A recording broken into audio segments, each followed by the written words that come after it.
এবছর দোল পূর্ণিমাতে আমি গিয়েছিলাম বাবার বাড়িতে। আর আমাদের ওখানে না দোল উৎসব খুব ভালো করে হয়। রেলবউ সকাল সকাল এসে পৌঁছায়নি, সেই কারণে আমার যাওয়া হয়নি, নইলে হয়তো তোমাদের দেখাতে পারতাম ওখানে কি কি অনুষ্ঠান হয়।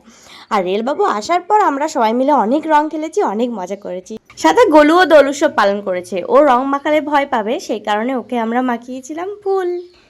শুভ দোল পূর্ণিমা। হ্যাপি হোলি।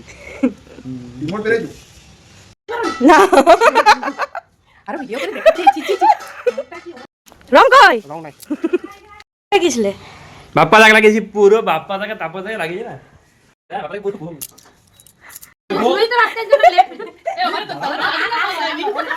আর এখানে সবেমাত্র মা স্নান করে বেরিয়েছে, আর এখানে মেশো দাদা দিদিরা এসেছে, সবাই মিলে আরো রং মাখিয়েছে মাকে।